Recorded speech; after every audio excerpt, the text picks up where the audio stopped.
Há mais de 4.000 anos, Deus apareceu para Abraão na Mesopotâmia e disse a ele: sai-te da tua terra, da tua parentela e da casa de teu pai para a terra que eu te mostrarei, e far-te-ei uma grande nação. Abraão obedeceu ao Senhor e veio para a terra prometida de Canaã, onde viveu com seu filho Isaque e seu neto Jacó, cujo nome foi mudado posteriormente para Israel. Israel e seus 12 filhos foram para o Egito por causa da fome na terra de Canaã, e ali se transformaram em uma nação poderosa. Os egípcios se sentiram ameaçados com a presença da poderosa nação de Israel entre eles e os escravizaram, tornando suas vidas amargas com uma severa servidão. Depois de 430 anos no Egito, eles foram libertados da escravidão por Moisés. Atravessaram o Mar Vermelho e foram para a Arábia, onde receberam a lei de Deus no Monte Sinai. A geração de israelitas que saiu do Egito com Moisés não pôde entrar na terra prometida por causa da falta de fé no Senhor. Eles foram obrigados a peregrinar pelo deserto por 40 anos, até nascer uma nova geração de crentes no Senhor, e então entraram na terra prometida com Josué. Ao longo de 400 anos, as 12 tribos de Israel foram governadas pelos juízes, segundo a lei de Moisés.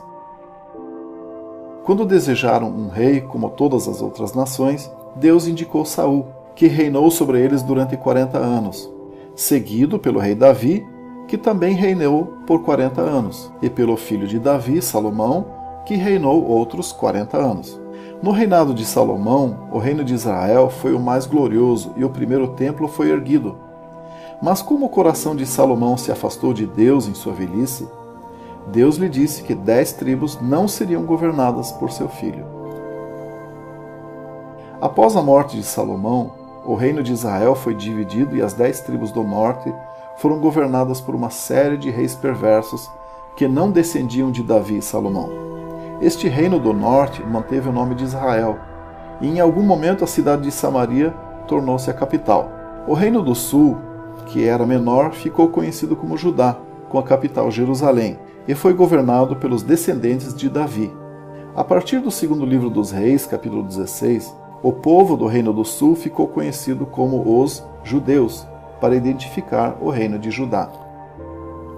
Por causa da perversidade do reino do norte de Israel, eles foram depostos e capturados pelos assírios. Os israelitas restantes se misturaram às nações pagãs que invadiram e ocuparam a terra. Esse povo ficou conhecido como samaritanos, e as 10 tribos do norte de Israel jamais se tornaram uma nação novamente. Em algum momento do futuro, o reino do sul de Judá seria levado cativo para a Babilônia, como punição por servir a outros deuses, e o templo seria destruído. Mas depois de 70 anos, os judeus voltaram para Judá, reergueram o templo de Jerusalém e continuaram sendo governados por reis descendentes de Davi. Na época de Cristo, a nação de Judá passou a se chamar Judéia e se submeteu à legislação romana. Jesus Cristo e seus discípulos pregavam o evangelho por toda a Judéia, buscando as ovelhas perdidas da casa de Israel.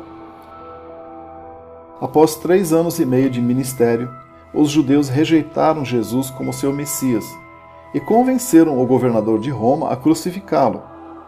Ao 3º dia, ele ressuscitou dos mortos e apareceu vivo para os seus discípulos antes de subir aos céus e assentar-se à mão direita do Pai. Um pouco antes da crucificação de Jesus, ele profetizou que, como castigo por rejeitá-lo, Jerusalém seria queimada, o templo seria destruído e os judeus seriam levados cativos para todas as nações.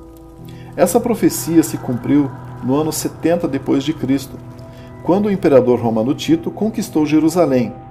Por mais de 1800 anos, os judeus se dispersaram por todas as nações.